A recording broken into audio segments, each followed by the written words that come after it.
Harris, who conducted research and drafted the report, and she's going to present the findings of this research. I'm also really delighted that we're joined today by two parents, Laura and Liz, who are going to share their thoughts on the findings and their own personal experiences.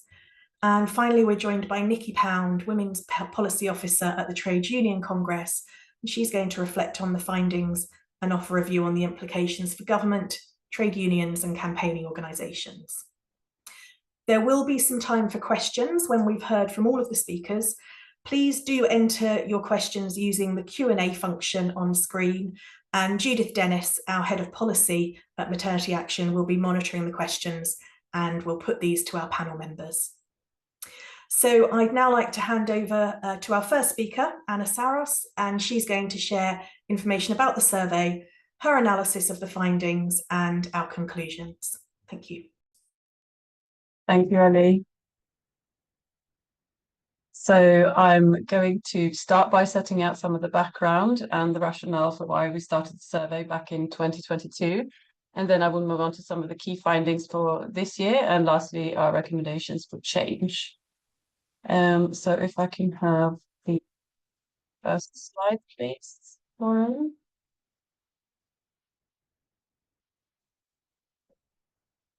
Excellent. And the next one, please.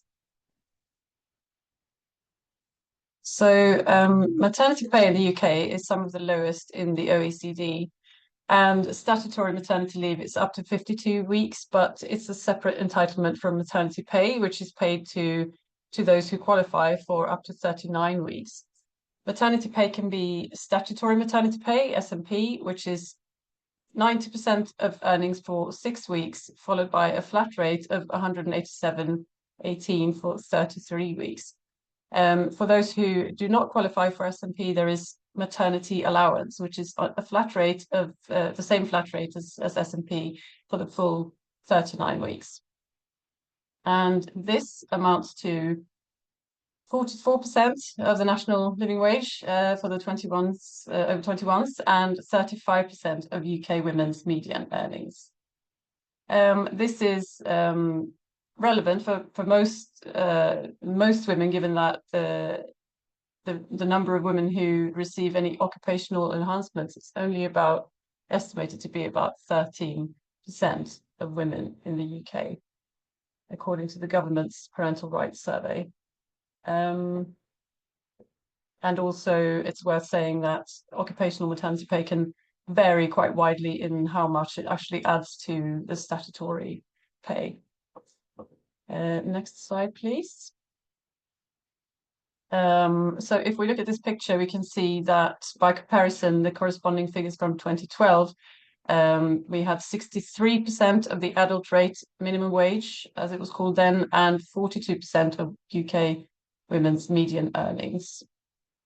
So there's a diminishing value over time. Next slide, please.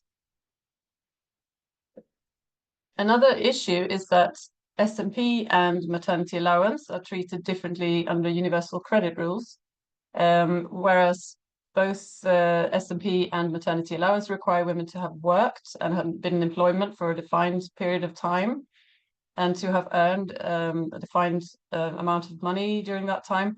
Maternity allowance is treated as unearned income under universal credit rules, whereas SMP is treated as earnings and therefore subject to the work allowance and taper rates, which enables women to retain most of their SMP.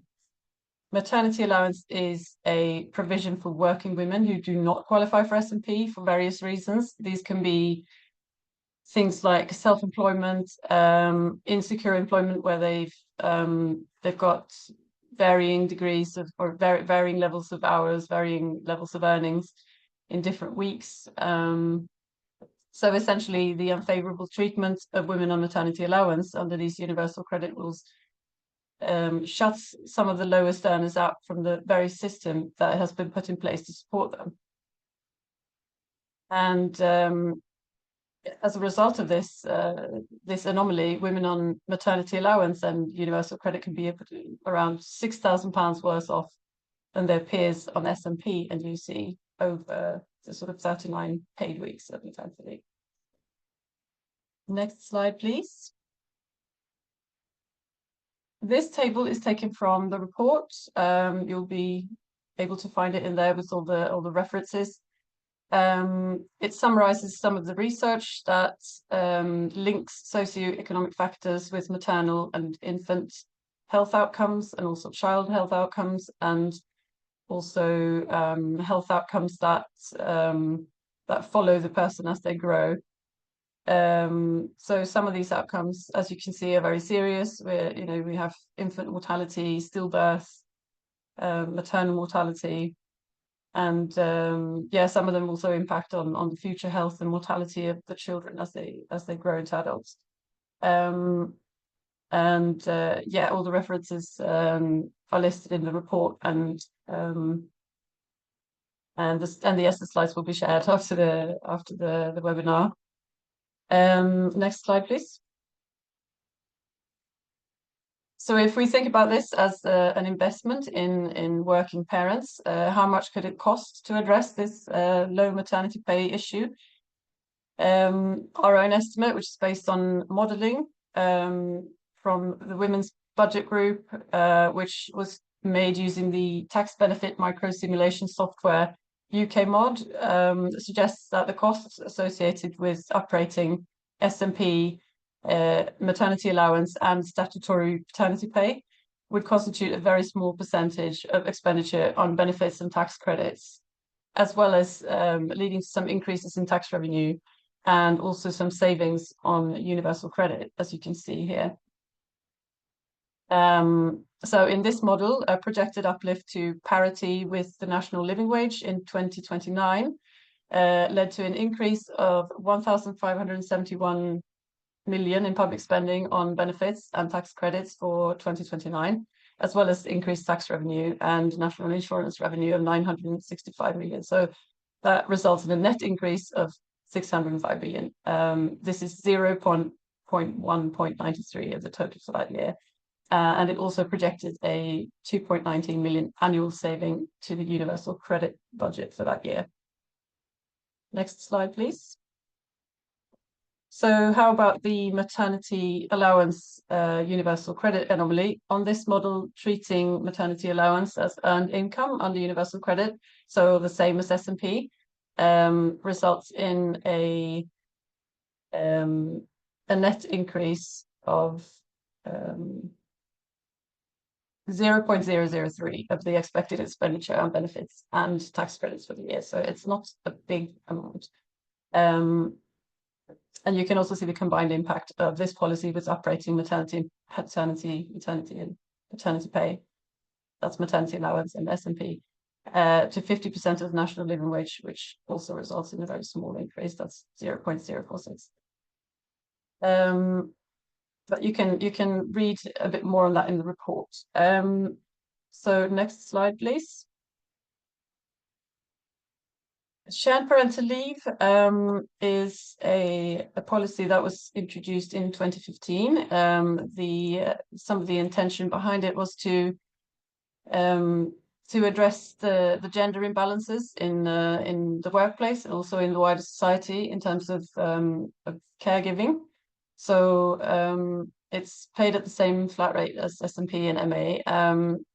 Take-up has been too low to have any real impact in either of the intended policy areas, and Maternity Action's previous analysis of HMRC data estimates that only around 2% of eligible fathers have used SPL, and the government's own evaluation identified low pay, which is, as I say, the same as maternity pay, high complexity in terms of the administration of the policy, and also the need for the mother to effectively transfer her entitlement to the partner were some of the main barriers. Most of the users of shared parental leave tend to be higher earners in receipt of occupational pay packages. Next slide, please. So now I'm going to move on to some of the key findings from this year's cost of living survey. A total of 1,176 women responded. during the 3 months between December and February. Answering a combination of multiple choice and open-ended questions about their financial situations during their recent pregnancy and maternity leave. And the results and our analysis are found in the report, which is available on our website. So 97% told us that they worried either a lot or sometimes about money during their pregnancy or maternity leave, which is very similar to previous years. And 59% told us that the money worries that they had affected their health and well-being during their pregnancy or maternity leave. And if you go to the next slide, please, we have some quotes from women who told us that they've been the main breadwinner, and suddenly going from 55k to 184 pounds a week, couldn't cover their bills. Impacts on mental health, pushing women into postnatal depressions, or feeling like that was a big contributory factor.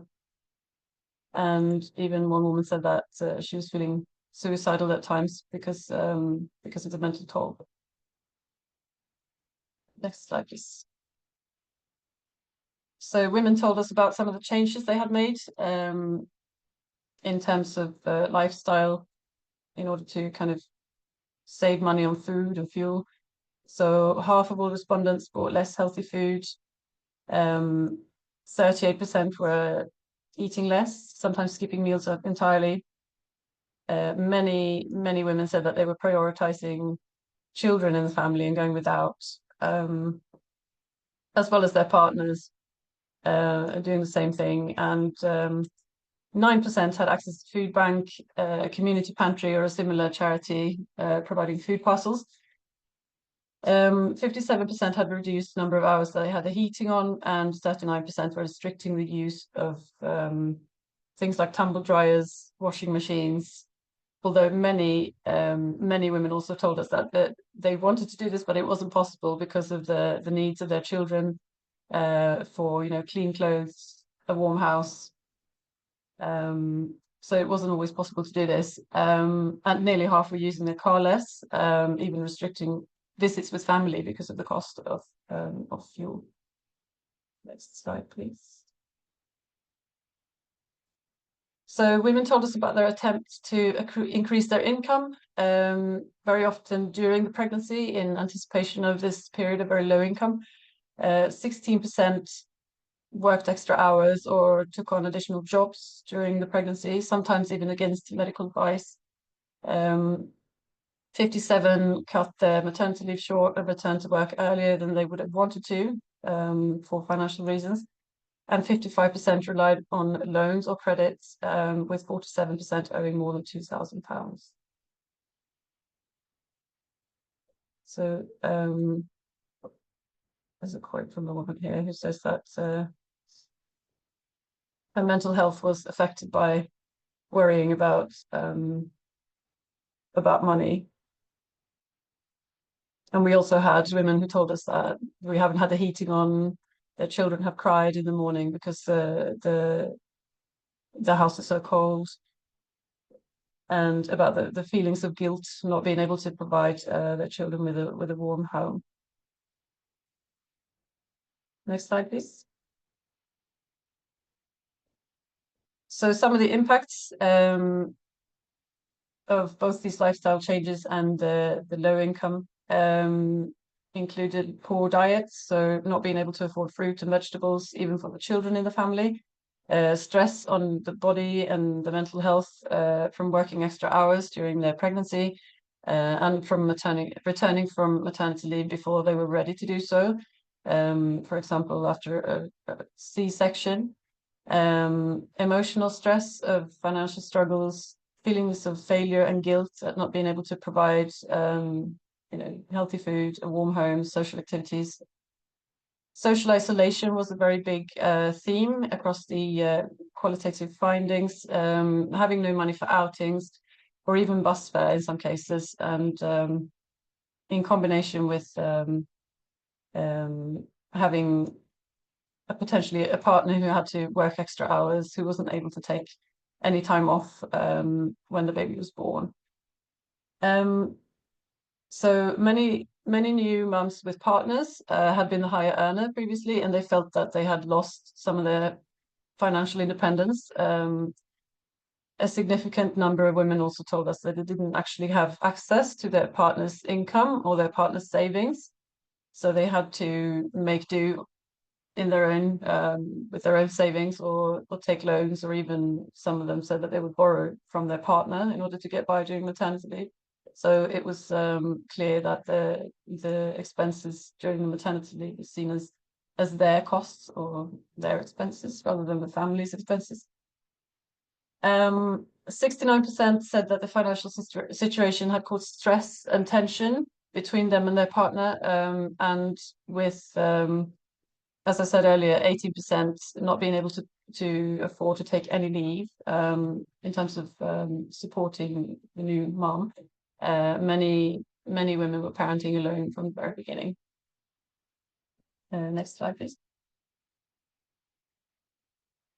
So here are some quotes from our respondents. We talk a bit about not being able to afford future maternity leaves, having to eat very cheap food just because of the cost, and just the impact on health, mental health and well-being.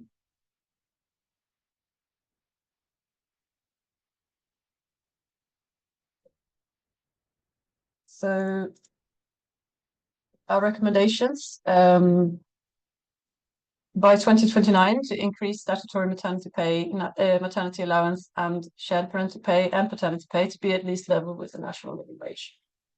To treat maternity allowance as earned income, like S&P and the universal credit rules, to make it fair, and to scrap the current failed shared parental leave system, replacing it with a new model that is simpler and offers individual rights and decent pay to all working parents. And this is how you can get involved. So please go and download the report. You can call on your MP to end pregnancy poverty by joining our campaign, and you can follow us on our socials. Thank you so much for listening. Thank you, Anna. Just to remind participants to please do post any questions or comments that you've got in the Q&A function. There is a chat function as well if people are more comfortable using that. So, but yes, please feel free to do that, and we will deal with questions a little bit later. I'd now like to introduce Laura Saskina and Liz Dimitri, who are going to give their own reflections on the report and tell us a bit about their own experiences. Laura responded to our cost of living survey, and Liz is a member of our lived experience panel. So Liz, if I can hand over to you first, please. Thank you. Thank you for having me. I am a teacher. I've been teaching for 13 years, and I've just had, well, I've had my third child in August, Sophia, and she's now 8 months. I had my first two children when I was in my 20s, and because I was the main breadwinner, I went back after 5 months with the first and 6 months with the second, which I coped with because I was young, and luckily my boys slept vaguely well. I coped and it was okay. And when I became pregnant last year, I hoped that the conditions for maternity had gotten better. And I think the findings show that that is just not the case. I wanted to have a full year off with my baby, but looking at the cost of living, we realised that was just not going to be the case. So we decided on 9 months. For the first 6 weeks, it was completely manageable because I was on 90% of my pay. I was able to enjoy my maternity leave with my newborn and my boys and my husband. But after Christmas, when it drops to SMP, it became quite frightening because we had to remortgage. Our manageable mortgage deal had run out. So we were regularly using credit cards to do the weekly shop. It became obvious that we were going to have to try and find a way to earn money. My husband is also a teacher. He only had 1 week off because he was starting a new job. So all they could offer him was 1 week unpaid maternity leave. But that was fine, because at that time I was managing and coping absolutely fine. After Christmas, I decided to use my keep in touch days. And as you know, they are days that are designed for women to get back into the workplace gradually. But it was a necessity to use them because we needed the pay. So I decided to use all 10 of my keep in touch days. Those of you who know anything about education and teaching will know that the the leaving rate's quite high, so they are desperate for supply teachers. So when I went into school, I was supposed to be doing things like marking, preparing resources, but they were desperate for cover. So I agreed to do cover. So I was teaching full days at work, expressing milk at lunchtime and break time, and putting it in the fridge, and was constantly worried that someone else would use it for their milk or coffee, which is just not what you want. So it was stressful and it was tiring, and I was not ready to be teaching. 4 months in, but I did it because it was a necessity. But after a few months of going in 1 day a week, I became quite unwell. I've been diagnosed with postnatal depression. And I think that worrying about the cost of living and worrying about going back to work, because I'd gone back to work too soon, really has had a massive toll. When I became a teacher, I thought that I was becoming part of kind of a stable, quite well-paid profession. I was never going to be rich, but I didn't think at 37 I would be still worrying about covering the cost of the mortgage, or having to use credit cards to cover the weekly shopping bills, because we are both quite careful with money. But the reality is, you go from a well-paid job to earning next to nothing on a weekly basis, and with 3 children, a mortgage, bills to pay, the cost of driving to and from work for my husband every day, it racks up. And I know that my story is not uncommon. I know that a lot of my friends have returned to work well before they're ready and before they want to. Being a parent is something that is special and should be a time where you bond with your baby. But if you're constantly worrying about money and bills and having to go back to work before you're ready, it really puts a strain on not just your relationship with your family, but you struggle to bond with your child, because rather than spending time enjoying that time with your baby, you are constantly worrying about what's around the corner. And I know when I go back to work in 2 weeks' time, I'm not quite ready for it, but it's something that I have to do and will have to cope with. And the reality is that I will go to work and I will work hard and I will teach a full day. I will be exhausted and I will come home and I will give the best I can to all 3 of my children. But the reality is I shouldn't have to do that. I should be able to have a year off and manage and pay the bills, not have to be in debt because we've been, so underpaid. When we're not frivolous spenders, we are sensible, we saved and prepared for this, but it's just not good enough. When you look at other countries and their maternity benefits, women and parents have that time fully paid to spend time with their children, to bond with their children, and to return to work prepared, fully rested, and are better workers because of it. So that's my experience. Thank you for listening. Thank you so much, Liz, for your really open and honest account of your own experiences. It was incredibly powerful and moving to hear. Laura, could I ask you to please share your experiences too? Hi, yeah, thank you for inviting me along today. So the context is that I'm the main earner. Both of myself and my partner both work in the charity sector, but he earns slightly less than me. We both work full time. We don't own our house, so we have been, I suppose, hit by the housing crisis because we're old millennials. So we spend a large proportion of our income on accommodation, so rent costs. I had my first baby in 2019 and I took a full year off, which I'd planned to do. But it was also really needed because I had a very difficult birth and then I had postnatal depression afterwards. And in order to take that full year off, I drew on savings that we had, which were savings that could potentially have gone towards a mortgage, but obviously were used during that time to support us with basic costs. So I'm talking food and rent. I'm not talking holidays and expensive prams. This meant that after that period of maternity leave, I was poorer because I no longer had those savings to draw on. But we had our second child last year in April. By this time, the impact of the cost of living was being much more acutely felt kind of across the board. We still didn't own our own home. And just to illustrate what moving on to SMP meant, the reduction was 75% in my earnings, with obviously no corresponding reduction in outgoings. So I knew this time around that we just couldn't afford another full year off. So I was very anxious during that second pregnancy that it would be easier for me postpartum. I'd planned for 9 months off. I had to speak to my parents and agreed with them to borrow some money to support me during that time, again, to meet those basic costs of rent, bills and food. But even with this support, my husband and I really felt the pinch, especially since we now had a 5-year-old daughter as well to care for. So the costs were higher than they had been previously. So I decided I needed to return to work earlier, and I went back full time at 7 months.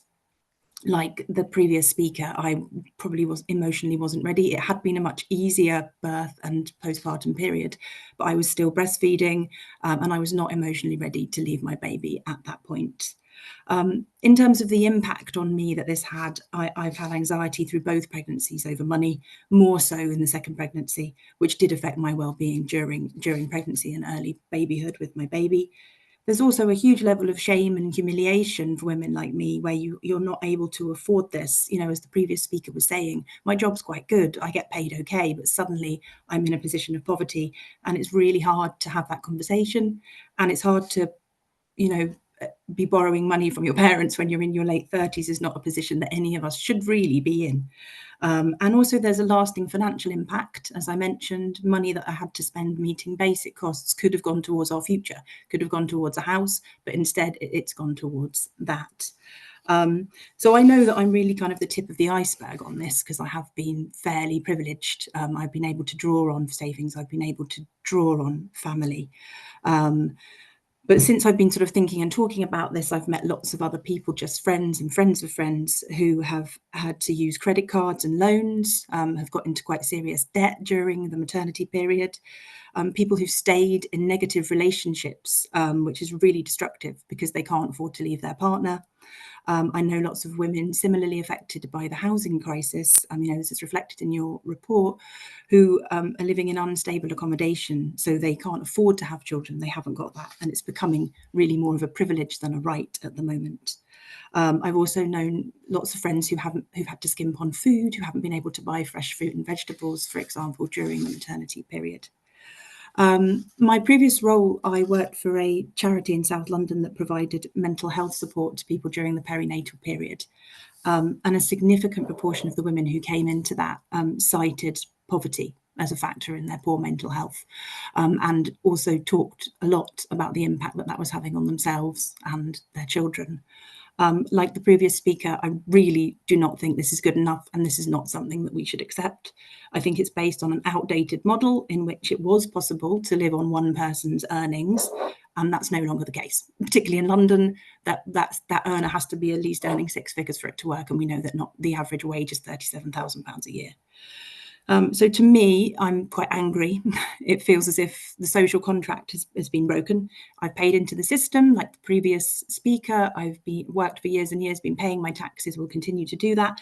And at this point, when I really needed support from the state, it wasn't there. And the state is failing me, and it's failing so many other women.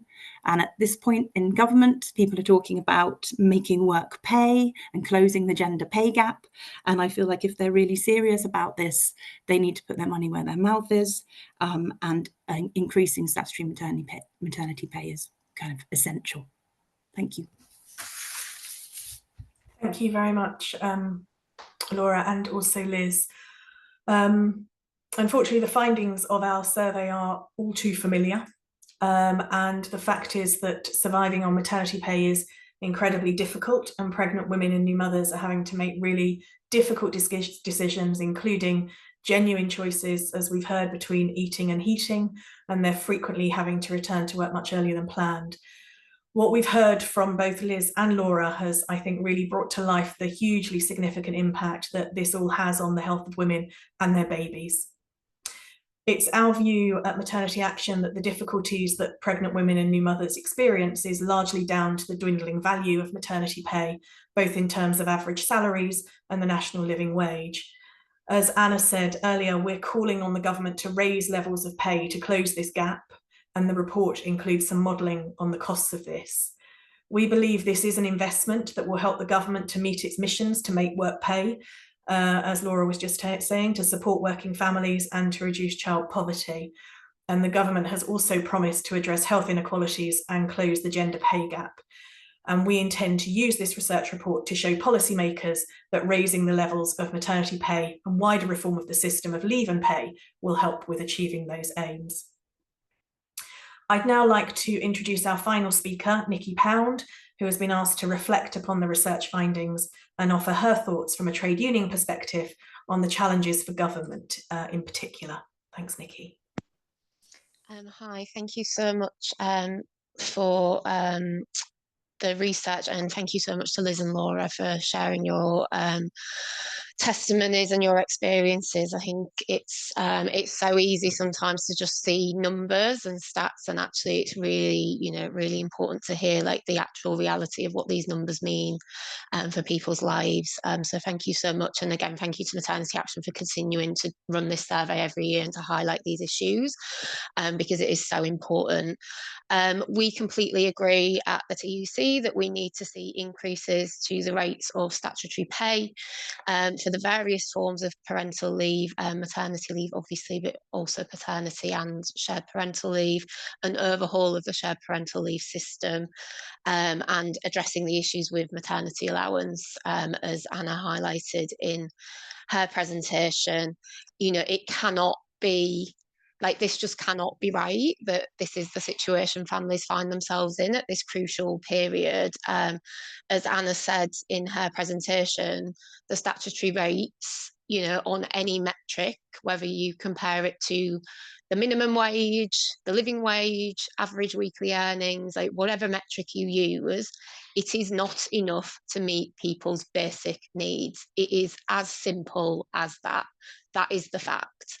And so, I absolutely, we really do support the recommendations, and it absolutely does need to be a priority for government. And they have announced, well, they haven't announced the review yet, but a commitment in their Make Work Pay agenda is to review the whole system.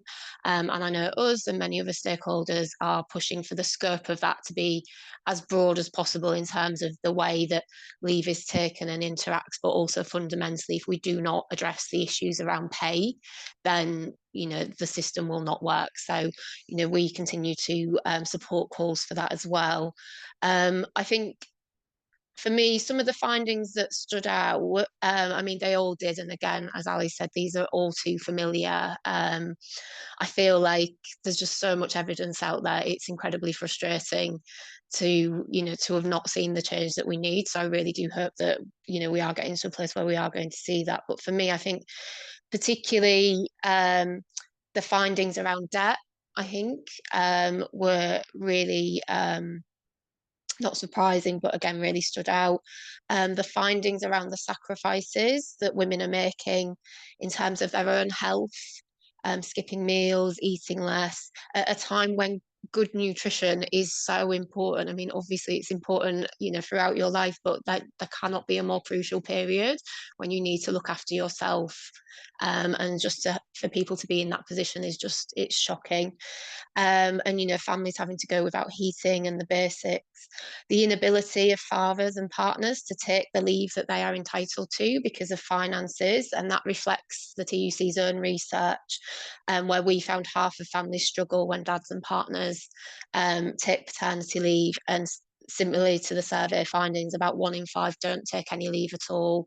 And self-employed dads and partners, we found that 1 in 3 don't take any leave at all because they simply can't afford to take that time out from their business.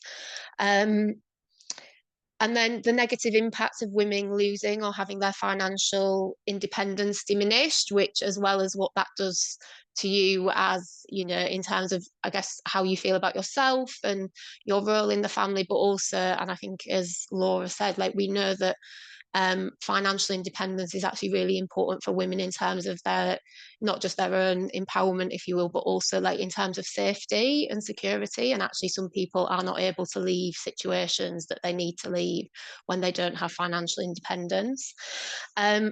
If there's no way that the government can achieve its missions around opportunity, around reducing poverty and child poverty specifically, and also economic growth, without addressing these issues. What we know are the likely outcomes of everything we've heard today and everything that is in this report is that we have a system that is baking in financial instability for families very early on.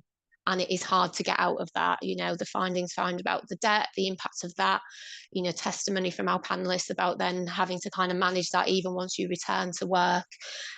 We know it's women's finances that take the biggest hit.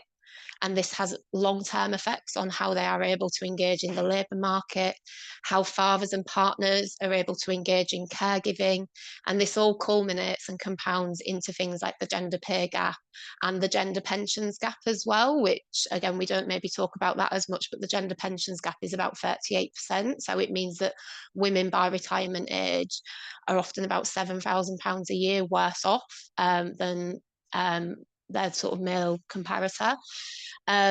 Again, we're not saying anything here that's new. We know this. We've known this for a long time. We've been campaigning on this for a long time. But I think, as I said, this is why it's so important that the parental leave review focuses on addressing these issues and finding a practical, sustainable path to overcoming these issues. Like, obviously, we will all put in our submissions around what's the evidence, but we know what the evidence is. There's been so much, the previous government's own research reflects the findings in this report, in research that we've done. So it's really important that this review comes out with some really strong recommendations and puts us onto a path to a better system. I did also just want to touch on the role of trade unions here as well. So obviously, this issue affects many of our members. About 57% of trade union members in the UK are women. That's not to say that they all have or are having children, but many do. And we have reps who are well versed in giving support to members to understand what their current rights and entitlements are, and campaigning for reform to improve the minimum floor of rights and improving those statutory rates and entitlements. But I did just want to highlight the importance of unions for winning more enhanced policies and entitlements in the workplace, and why engaging with unions, but also this does need to continue to be a priority for trade unions to keep pushing for those enhanced rights. So we do an equality audit every couple of years where we look at what our unions are kind of winning in the workplace around equality issues. Our most recent audit in 2024, we had some really interesting findings on sort of maternity and paternity and parental leave. So of about 450 maternity collective agreements that were recorded in our audit, 92% were in some way better than the statutory entitlement. And that was mirrored with adoption agreements that were enhanced. Often the ways in which they were better than the sort of statutory entitlements was that they tended to provide higher rates of pay for more weeks or full pay for longer for parts of the period. Similarly, with over 400 paternity leave collective agreements, we found that about 86% were in some way better than statutory entitlements. And that was often, again, through the provision of extra days leave, as well as enhanced rates of pay, and also reducing things like the service requirement before you can access leave. Enhanced shared parental leave, where we did have collective agreements, half were in some way better than the statutory entitlement. But I think that tells you a little bit, again, about how maybe shared parental leave is something that only people in certain occupations at certain earnings levels are able to access. And it's also something that maybe employers aren't currently seeing as something that they need to enhance in the same way that they do perhaps with maternity and paternity. again, it tended to be rates of pay and removing the service requirement there. So the Employment Rights Bill is going to give trade unions better access to workplaces to gain recognition, and it will give statutory rights to equality reps. And collective bargaining is about getting employers and unions around the table to improve working conditions. I gave evidence recently at the Women and Equalities Select Committee on parental leave, and I was alongside the CIPD and an employer, and we were actually completely unanimous in everything we were saying about what needed to change. And, you know, the CIPD and the employer on the panel were, you know, also making the point that actually enhanced family-friendly policies are really good for businesses. You know, they improve recruitment, retention. It means you're retaining the skills and the knowledge of people in your workforce. It's really good for workplace culture and engagement, and it's really good for productivity. And again, I think we've heard from the panelists, you know, like when you don't have that support, like the detrimental impacts it can have. So I just wanted to flag that, yes, absolutely, the floor of rights needs to be increased. There is no reforming the system that doesn't start with looking at how we get to better statutory rates. No one should slip through the gaps because they don't have a high enough income or enough savings, or because they're not in a workplace that has an enhanced policy. No one should be put in this position. But I also wanted to just say that, you know, it's really important that we're not setting people on a path of financial insecurity. It's crucial for women's equality, but there's a really important role here for trade union engagement to advance that bargaining on enhanced policies. And so that's something that we really want to see employers engage with, but also, again, unions continuing to push for this to be a bargaining issue in the same way that we talk about pay and health and safety and all these other things. So yeah, I'll leave it there, but thank you so much for the session. It's been amazing. Thank you so much, Nikki, for sharing your comments and reflections. I'd now like to hand over to Judith, who's been busy collating your questions for the panel. So yes, let's see what whether we've got some lively Q&A session. Let's see. Thanks very much, Ali, and thanks, add my thanks to all the speakers. Some of the comments in the chat have been particularly thanking Liz and Laura for sharing your stories, and some sort of empathy from a couple of delegates, attendees today who've been in similar situations themselves. So thank you for those. I think the first question I'll come to is possibly the simplest. Oh no, look, I've got competition now that I can now see Lizzie's baby. The rest of you can't, but I'll try not to get distracted.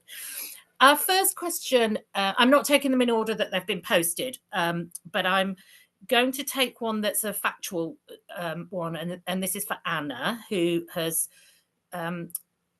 conducted this year's survey. This is a question about previous surveys. Anna didn't conduct all the other surveys, but has had a look at them. And one of the questions is how things have changed over the period of time that we've been conducting this survey over the last 4 years, Anna. Yes, yeah, that's a really good question. Unfortunately, we couldn't get to that in the presentation because I had to keep it a little bit shorter. But yes, you can see some of the comparisons in the report. And I would say that overall, the trend that you can see is a sort of continuation of the trends that we've seen in previous years, with potentially some improvement across some areas compared to 2024, but a worsening compared to the first survey in 2022. So there was that could also potentially be explained by some of the demographic differences. So, for example, this year we had quite a high level of women who were on occupational maternity pay, and especially compared to the kind of 13% average, but I think it was a lot higher, maybe in the 60s. And also that has some impact on results when you look at women who were on occupational maternity pay. They would have been less likely to say that they were severely impacted by financial concerns. But yes, really good question. And obviously next year is going to be the 5-year anniversary, where we might potentially do more of a kind of 5-year comparison over time. Thank you. Thanks very much. I think my next question really is for Nikki, although others on the panel might want to say something about this. It's about occupational maternity pay schemes. So somebody's just posted in the chat that this has been really important for them on return from maternity leave, is bargaining in the workplace for those occupational maternity schemes. And I think you mentioned the bargaining element of this, Nikki. Do you think there's anything happening from union leaders in talking to the government about, incentivising or encouraging employers to better their occupational maternity scheme? I mean, I think that is, it's one of the things that we hope to see coming through the better access that we get through the Employment Rights Bill. So I think, I think the government recognises that having more worker voice, which is what unions are. I know there's a lot of stuff in the press about it's these barren bosses over here, but actually trade unions are their members. And, they decide the union's priorities and they go to their unions for help. So I think that more access into the workplace, and it particularly for the private sector, though, again, noting that, there's still issues in a lot of public, I know obviously Liz mentioned that she's a teacher and stuff. So, but I think that access is part of that conversation around actually, and it's not about adversarial conversations in the workplace, it's about actually unions can come in, we can get round the table with employers and talk about what needs to be improved to enhance policies in the workplace and how unions can kind of support negotiating that. I do think there's real opportunities with things like the mandatory action plans for tackling the gender pay gap. Like for me, I don't really see how you can look at your gender pay gap and not look at things like your maternity and parental leave policies, your flexible working policies, all these different things. So I think there is a real opportunity through that as well to kind of make sure that this is a core part of that. I think from being at, when I was at the Women and Equality Select Committee a few weeks ago, and it was, I guess I can name check the employer, it was Aviva who were on the panel with me as the employer. And I think, it's one of those things where actually when you can get a panel like that of people who, CIPD, an employer and unions saying, actually, look, this has benefited everybody, and that's what the message that was coming through. And I think where employers are already where there are employers who are doing more for their workers, where we can kind of quantify that and I guess show that evidence as well. I think that's really important to gather that as well. So something that maybe we need to see, as part of the recommendations for the review is like, how do we gather evidence on the kind of benefits to sort of really promote that actually this is really good for everybody. It's really important for productivity. It's really good for economic growth. Again, I know you use women's budget group modelling as well to kind of show that. But the access rights, I think, will be really important. I don't like it when all of the things that sort of typically disproportionately impact women get put just in the equalities space, and then it becomes the job of women to do it. But I do think that the statutory rights for equality reps could also be a really sort of powerful tool for unions to be able to use to talk about these issues as well. In more workplaces, we have great equality reps who are just really well versed and knowledgeable and often have experience themselves that they can bring to the table when talking to employers. But yeah, I think the commitment to better access rights is the step in that, definitely. Thanks very much. That's really helpful. I think you're able to bring to life what people see written on paper, equality for, access for equalities reps, and might not know what that means. And so I think it's really important that you've helped us to understand what that might mean in practice for working women, particularly those who are members of unions. I want to ask Laura and Liz if they want to add anything. I know one of the questions was around housing costs and whether or not we can do anything as Maternity Action on protecting new parents from rising housing costs. We don't specifically work on housing or childcare, and one of the questions was also around childcare and whether or not the cost of childcare has had an impact on you, Laura and Liz, in your return to work and plans to return to work. It isn't something that we campaign specifically on at Maternity Action, but we're very aware that it's part of the cost of living sort of issue. So I don't know if you've got any comments on that. With my first two children, when I went back to work, I was only maybe £200 a month better off going back to work had I just stayed at home, because the cost of childcare was nearly as much as my pay packet. I'm very lucky this time round that we've moved back home when we're near our parents. So luckily, we don't have to rely on childcare every day of the week. But certainly I know for a lot of my colleagues, they said it's hardly worth coming back to work, because actually, you know, for what, £200 more, you know, less, I could be at home spending time with my child. But unfortunately, that £200 goes a long way, because that's, you know, that's 2 weeks worth of shopping, and that's when you're trying to be frugal as well. So it is really, really difficult. Childcare is really, really expensive, even with the new government funding coming in, because, you know, I'll get 15 hours free childcare with her. But if I was I'll be working full time, and if I was using childcare for all of those days, it would cover 2.5 days of that. So yeah, it is tricky. Thanks.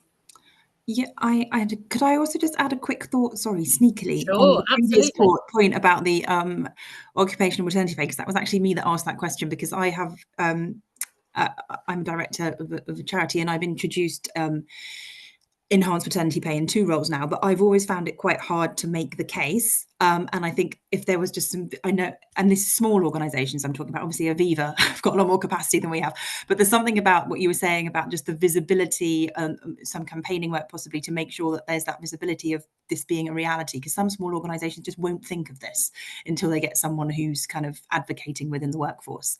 And as you say, like, it benefits absolutely everyone, and it's actually pretty low cost usually to small employers to do this. So if there was some way of giving more visibility to that as an option, that would be great. In terms of the question around housing, I mean, I know quite a lot of people, because of the housing crisis, who are in a renting situation or have a precarious mortgage.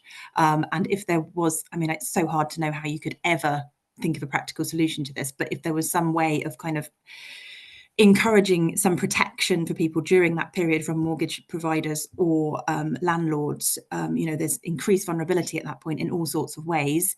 And it feels like if you can do, as we know landlords have done, spike up rent just at the point when someone's just about to have a baby or just about to go on maternity leave, it feels very immoral. So I don't know quite what you could do, but there's definitely appetite to make those changes, because I think we're all aware of so many people who've been affected by that. And I'm not sure whether there are other circumstances in which you are protected from hikes in rent. I don't know enough about the housing situation, but if this could be kind of comparable to another situation like that, that could be a way in. And in terms of childcare, obviously it's a huge cost. I think it's probably a slightly separate issue to this, because it speaks to lots of things. But there is one thing, as I'm now newly navigating the tax-free childcare system, it is incredibly hard to navigate. Nobody knows about it. You've got to find out about it. Then you have to renew your details every 3 months in this weird, obscure way. And it feels like it's deliberately opaque. So anything around making that more you know, campaigning to make that simpler, kind of goes with the rest of the things we're talking about, simplifying access, but also, again, education around how people can access tax-free childcare or those free childcare hours would probably be valuable as a way of working around it.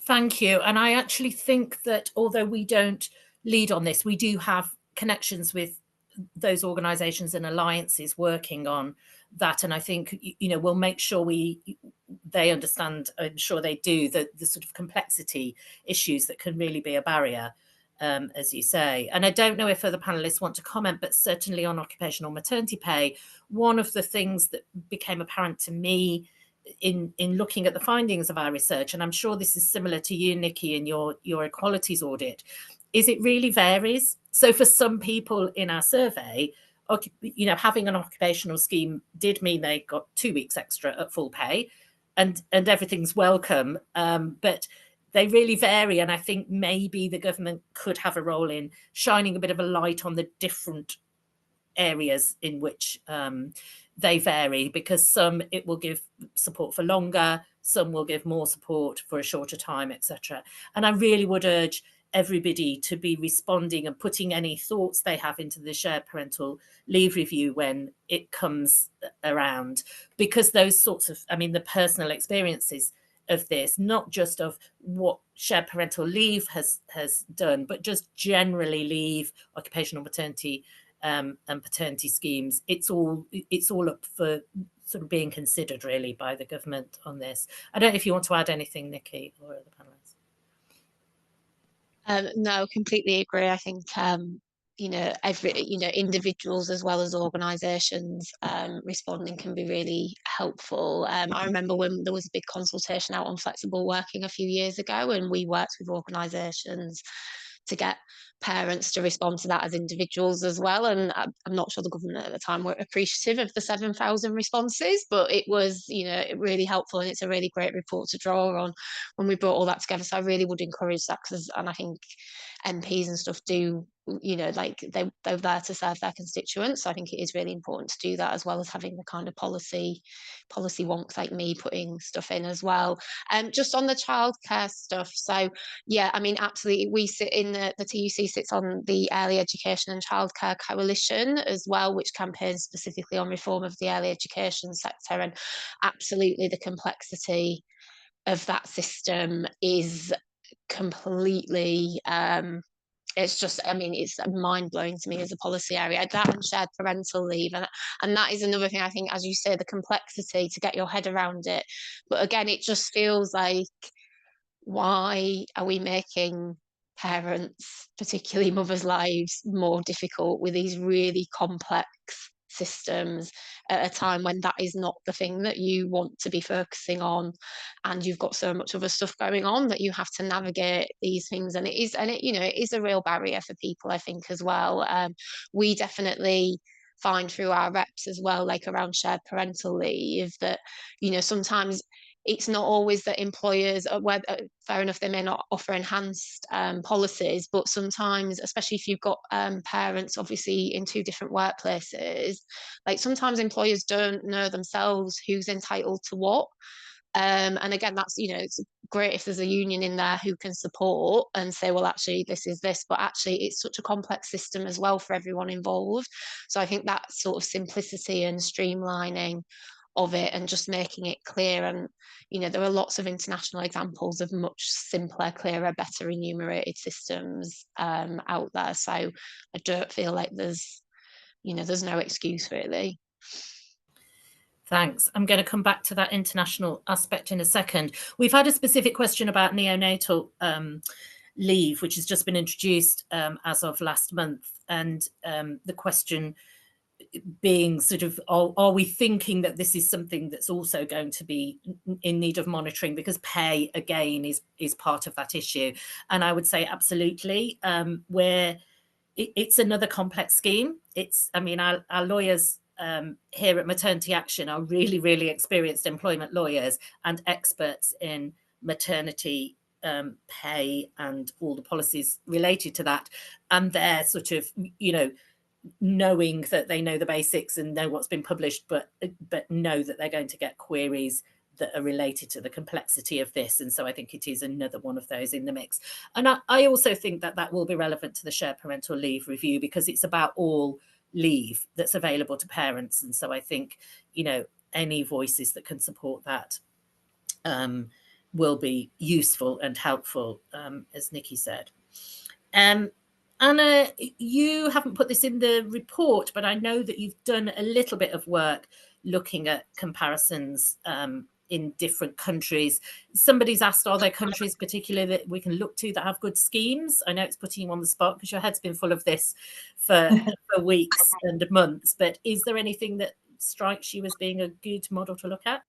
I mean, I think, so there's two aspects really of parental sort of leave or maternity leave policy. So there's the length of remuneration, and a lot of the time in the UK we're told that our policies are really good because we have a year of maternity leave, whereas we could see that it's not necessarily that useful if you're not, if you're not getting paid.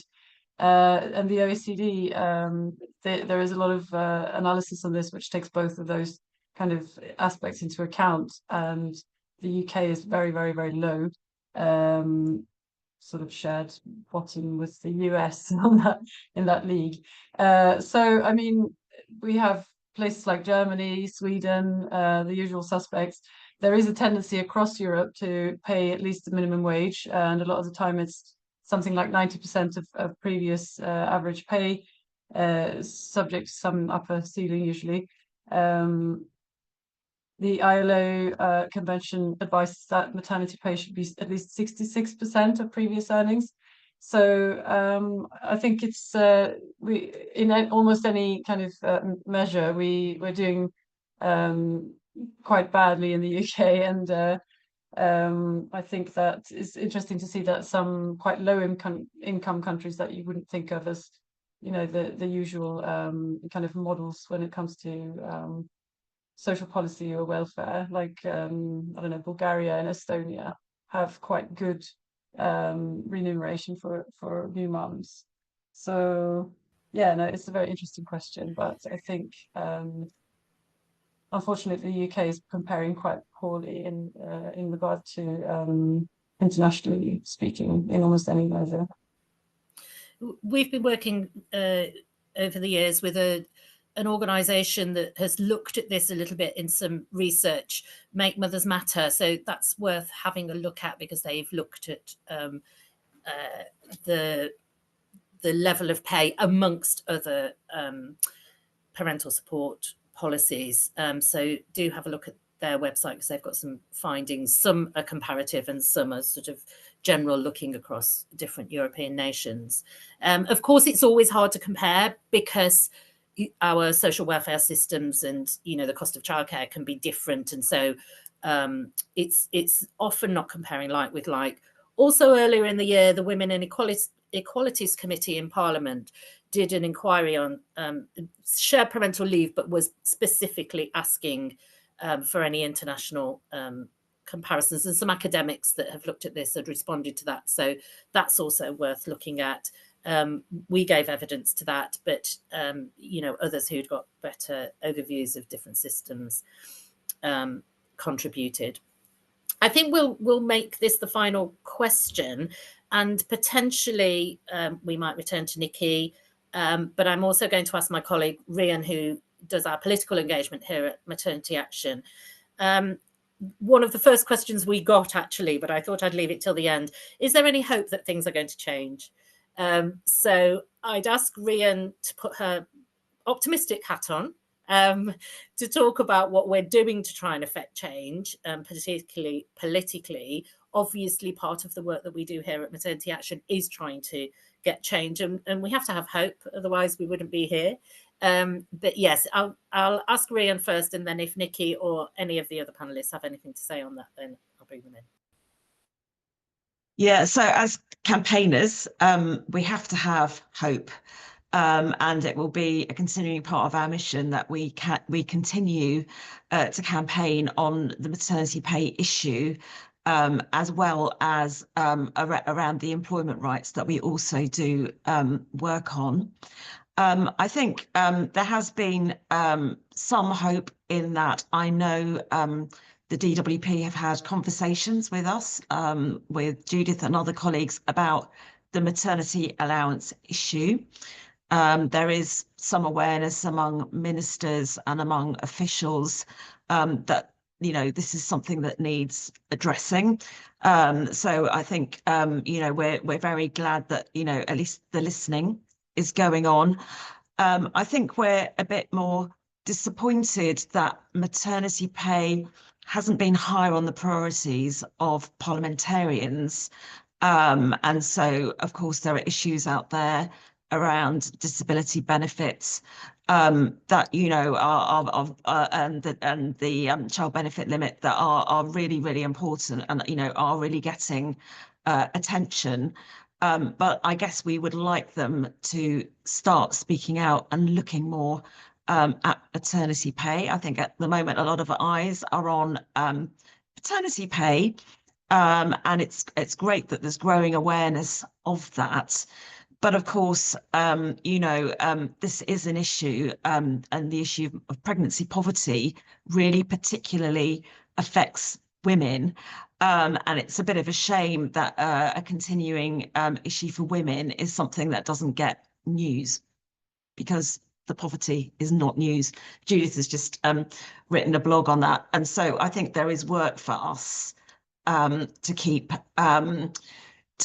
raising awareness. And I think we take heart from all our union affiliates and the very important work that trade unions do on this issue. I think, as Nikki was saying, the work to make sure that there's access to the workspace is really important. And I think, working for us, working in partnership, Nikki, with the trade union movement and also with, positive employers is going to be really important for moving forward on this issue. And of course, women campaigners like yourself, Laura, and Liz, who are ready to speak out to this. We've had a number of people write to their MPs on this issue. We've got the End Pregnancy Poverty campaign on your website, and we know that hundreds of people are writing to their MPs. And so that's really important for us, opening the doors to parliamentarians' offices and keeping the discussions going with them. Thank you. And Nikki, you talked about the gender pay gap in your speech, but of course there's also the Child Poverty Task Force, isn't there? And just the general push on making work pay, which we've tried in our report to sort of link, these government missions to say, if you're going to meet your missions, this is one of the ways in which you can do that. So yeah, I don't know if you've got anything else to say on that. I can see you nodding. Yeah, I mean, completely agree with everything that Rhiannon said. I think it's that thing, isn't it? Like looking at this holistically and as a whole system thing. And, we've talked a bit about housing and childcare and statutory rates of pay for maternity and then other forms. I think that for me is like you said, the missions, but also I guess as campaigners and organisers and, and people in the workplace, actually looking at the whole picture and being, kind to join it all up and getting, I guess, politicians and people who are kind of, going to be writing the reports and the recommendations to think about that side of it. And, fundamentally, the economy cannot grow if women are not equal. That is I don't know how, I know you would expect me to say that because I'm the women's officer, but I mean, fundamentally, we're 51% of the population. There isn't a working economy if we are not included in it and if we are not treated equally in it. So, but I think the fact that there are so many elements on the agenda in terms of pay gap reporting and the review and stuff, it's an opportunity maybe that we haven't had before to actually be talking about this in all these different spaces, rather than it just being the preserve of the equality space or the women's space or the this space or the this, you see what I mean? So that for me is, a bit of hope, I think, to kind of draw it all together like that. Thanks. I'll end the question session there and hand back to Ali. Thanks very much, everybody. Thank you very much, Judith. That brings our webinar to an end. So I'd just like to take this opportunity to thank our speakers today, Anna and Nikki, and a huge thank you to Liz and Laura for sharing your personal experiences. Very, very powerful testimonies, which, the various comments that we've received really reflect. Thank you to all of you who have joined us for this webinar. You should now see a slide pop up that shows you where to find the report and our campaign action. And just a reminder that you'll be sent a link to the recording of this webinar within the next week. So thank you very much. That concludes today's webinar. Thank you very much for joining us.